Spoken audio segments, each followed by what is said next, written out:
There are moments in history that are not just turning points, they are points of finality. An absolute, undeniable verdict delivered on the world stage where a nation's folly is laid bare for all to see, stripped of all propaganda, all delusion. For Vladimir Putin's Russia, that moment is now. What we are witnessing on the plains and in the trenches of Ukraine is not merely a military setback, not a strategic withdrawal, not a regrouping. It is the single greatest self-inflicted military catastrophe of the 21st century.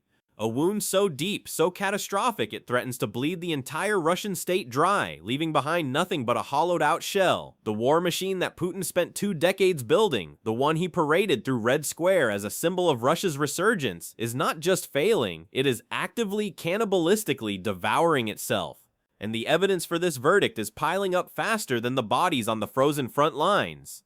Something fundamental has broken in the Russian army. Something has shifted on the battlefields of Ukraine, turning what was once a brutal stalemate into an industrial-scale slaughter, operated with the cold, automated efficiency of an abattoir.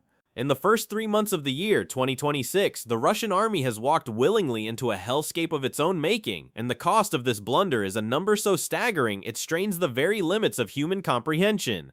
89,000. Let that number sink into your mind. Don't let it just wash over you as another statistic in a far-off war. 89,000 Russian soldiers gone, wiped from existence in just 90 days. This is not a vague estimate from a partisan blogger. This is not a hopeful projection. This is the confirmed, verified figure reported by Ukrainian President Volodymyr Zelensky himself, based on battlefield intelligence, drone footage, and signals intercepts. 89,000. It is a monument to an incompetence so profound it borders on the suicidal. It means that for every single day of January, February, and March, Vladimir Putin has sacrificed, on average, 988 of his own people. That's 41 men every single hour, a man erased from the world, a family shattered, a future extinguished, every 90 seconds for 3 straight months. That relentless ticking clock of death never stopped. It didn't pause for the blizzards of January. It didn't slow in the frozen mud of February, when offensives were meant to be methodical. And then came March, with the launch of the so-called Spring Offensive, when the gears of this grotesque meat grinder began to turn at a terrifying, unprecedented new speed. This tells us one simple, bone-chilling fact. The nightmare for Russia is only just beginning. The rate of attrition is not just high, it is accelerating towards oblivion. And here is the most insane, the most grotesquely twisted part of this whole equation. A loss of 89,000 human beings in a single quarter should be a record-shattering moment of national crisis. It should trigger emergency sessions in the Kremlin, a suspension of all offensive operations.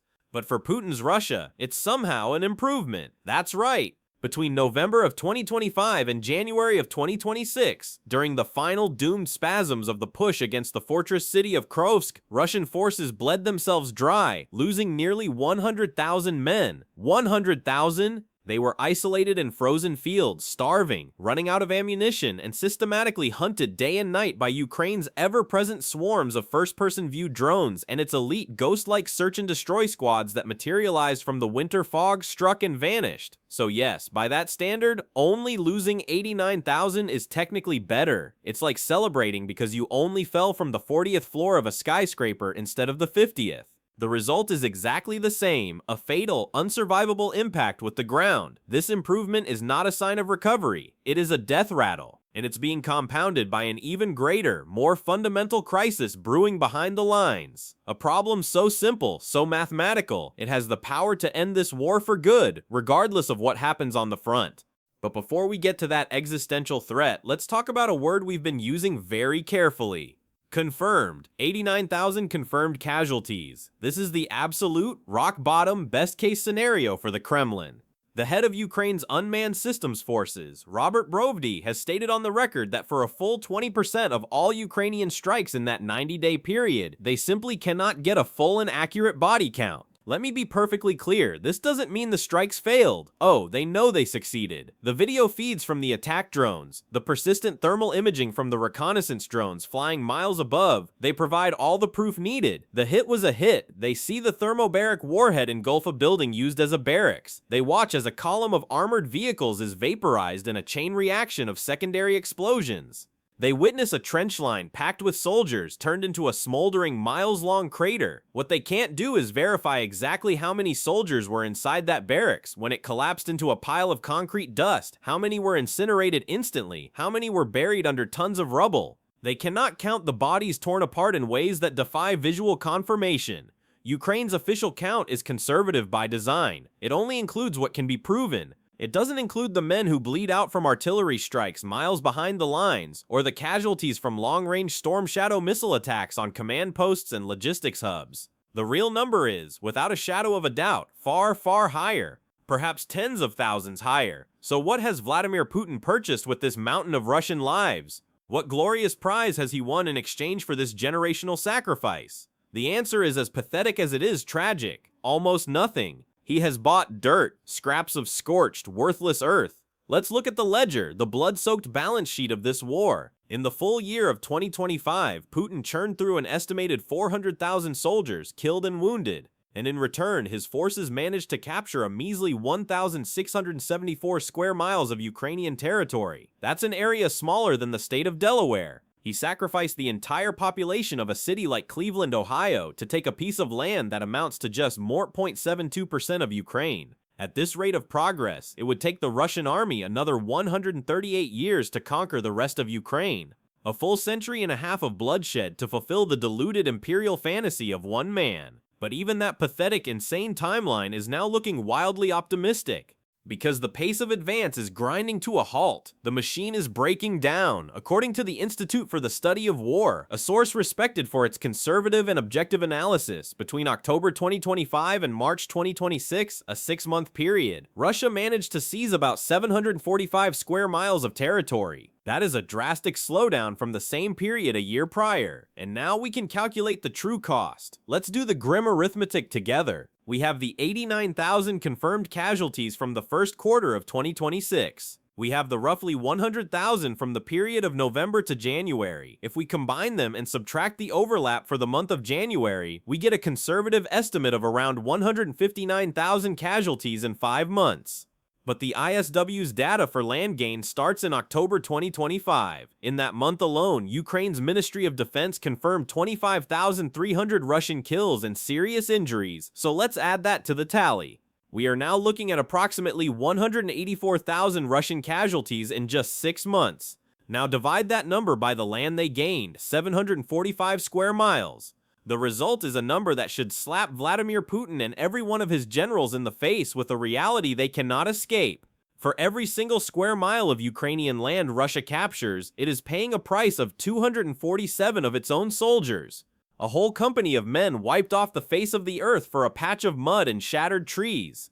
This isn't a war strategy. This is generational self-immolation. It is the hollowing out of an entire nation's youth for fractions of a percentage point on a map. And there is no relief in sight. None. The daily casualty rate is exploding. On March 17, 2026, Russia broke its own gruesome record for the year, losing 1,710 men in a single 24-hour period. Along with them, 230 vehicles, tanks, armored personnel carriers, trucks, and 29 artillery systems were turned to scrap metal. Compare that to the 700 to 900 daily losses from just weeks earlier. The trend is undeniable, it is vertical, and it is catastrophic. To put this in perspective for an American audience, Russia is now losing more soldiers every 2 days than the United States lost during its entire 20-year war in Afghanistan. The Soviet Union's own disastrous war in Afghanistan, a national trauma that helped shatter an empire, cost 15,000 lives over a decade. Putin's war machine is now burning through that same number of men every 10 to 12 days. He claims to be the restorer of Soviet glory, yet he can't even manage a failing war with the same dismal efficiency as his reviled predecessors. So we have an army being bled white on the front lines, trading thousands of lives for feet of territory, with the casualty rate set to skyrocket as the ground hardens for the spring offensive. But this, believe it or not, is not the war ender. The true existential threat to Putin's invasion, the silent killer of his imperial dream, is happening far from the front. It's a quiet crisis, a mathematical certainty that is about to bring the entire war effort to a grinding permanent halt. The problem isn't just that Russia is losing soldiers at an unimaginable rate. The problem, for the first time since this invasion began, is that it cannot replace them. The well has run dry. The equation has flipped. For 4 consecutive months, from December 2025 through March 2026, Russia's arrivals to departures balance on the battlefield has been in the negative. More men are leaving the front in body bags and on stretchers than are arriving in troop transports. Attrition is now greater than recruitment. It is the simplest, most brutal formula for military defeat. Russia's stated public goal is to recruit 409,000 contract soldiers by the end of 2026. After the first quarter, they should be 25% of the way there, with over 100,000 men signed up. They aren't even close. They've managed to scrape together, through a combination of threats and bribes, about 80,000 new recruits, 80,000 in and 89,000 confirmed out. They are already in a deficit of 9,000 men for the quarter, and that's using the absolute most optimistic conservative casualty numbers. Think for a moment about what this means. Even if Russia's casualty rate stayed at this improved level of 89,000 per quarter, they would lose 356,000 men this year. If they somehow miraculously hit their ambitious recruitment target of 409,000, they would end the year with a tiny, pathetic surplus of 53,000 men.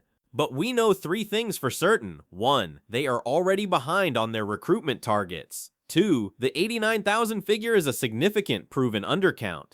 And 3, as their ill-planned offensive ramps up, the casualty rate is going to soar. Ukrainian intelligence has set a clear strategic target: inflict 50,000 Russian casualties per month.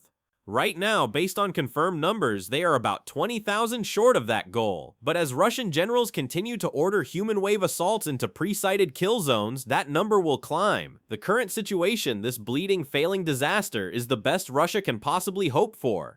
And it is already an unsustainable catastrophe. The old methods have failed. The Kremlin's primary recruitment tool was simple: throw life-changing amounts of cash, equivalent to years of wages, at poor men from the forgotten, impoverished corners of the empire, convincing them to sign their own death warrant. But the money is running out. The regional governments forced to bankroll these sign-up bonuses are going broke. Bonuses that were once as high as $40,000 are being slashed or paid in installments that never fully arrive. And more importantly, the illusion has been shattered. Word has gotten back from the front. The few survivors have posted videos, have called their families, have told their stories. They know it's a one-way ticket to a muddy trench. They know the promises are lies.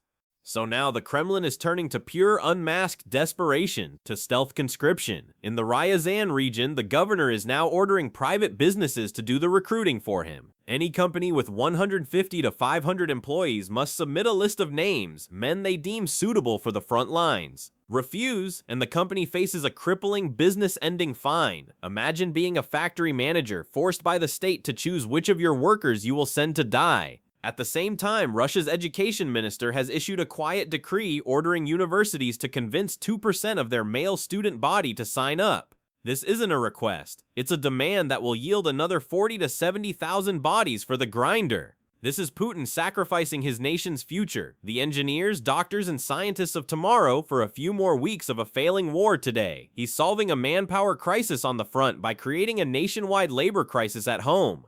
Over 20 major factories in the Leningrad region alone have already shifted to 3-day work weeks because there is simply no one left to do the work. It is a vicious, self-devouring cycle. The war consumes the men, which ruins the economy, which leaves more men with no option but to join the war, and it is about to get so much worse. Vladimir Putin is on the verge of doing the one thing he has dreaded since 2022, the one thing that could threaten his very grip on power. He is preparing for mass involuntary mobilization. The legal groundwork is already laid. A new law allows the Kremlin to conscript any man between 18 and 30 at any time, year-round, and deliver their summons electronically, making it impossible to evade. They continue to parrot the lie that these conscripts won't be sent to Ukraine, a lie so blatant it's insulting. Every conscript becomes a reservist the moment his service ends, and a new limited and rolling reserve call-up scheme is reportedly being prepared. This is the final admission of failure. This is Putin telling his people that the special military operation is, and always has been, a full-scale war, and it is a war they are losing badly. He avoided this for years because he knows the political backlash could be uncontrollable. It brings the war home to the families in Moscow and St. Petersburg who have been allowed to live in a bubble of blissful ignorance. But he has no choice. The criminals have been drained from the prisons. The ethnic minorities from the far-flung republics have been exhausted. The volunteers are gone. The money is gone. The only thing left to feed the machine is the Russian people themselves, whether they like it or not. And through it all, Ukraine gets stronger, smarter, and deadlier. The drone-infested kill zones that have decimated Russian armor are tripling in size. By the end of last year, Ukraine was producing an estimated 4 million FPV drones annually. They have created a relentless, automated ceiling of death over the front lines that Russia has no answer for. At the same time, long-range Ukrainian strikes are systematically dismantling Russia's war economy, blowing up oil refineries one by one, hitting export terminals, and vaporizing command centers hundreds of miles deep inside Russian territory. They are attacking the beast from the inside and the outside, simultaneously choking its finances while bleeding it to death on the battlefield. Look at the numbers from just the last week of March 2026. 600 separate Russian assaults across the front line cost them over 6,000 men. That's an average of nearly 1,600 casualties per day. If that pace continues, Russia is on track to lose 48,000 men per month. That is terrifyingly close to Ukraine's stated target. Putin is steaming full speed ahead toward that 50,000 per month attrition rate at the exact moment his recruitment system has utterly collapsed. This is not sustainable. This is the death spiral of an army and a nation, led by a man so blinded by imperial ambition that he cannot see the abyss he is leading his people into. 89,000 casualties in 3 months is not a statistic. It is a verdict. It is the epitaph for the Russian army. It is proof that the Russian war machine is broken beyond all repair. Putin is leading his military into oblivion, and Ukraine is there to light the way, every single step of the journey. The war is not just being lost on the battlefield, it's being lost in the empty recruitment centers, in the bankrupt regional governments, and in the minds of a people who are about to be forced en masse into a conflict their leader has already irretrievably lost. The end may not come tomorrow, but the final chapter of this catastrophic failure is being written right now in the blood of Putin's own soldiers.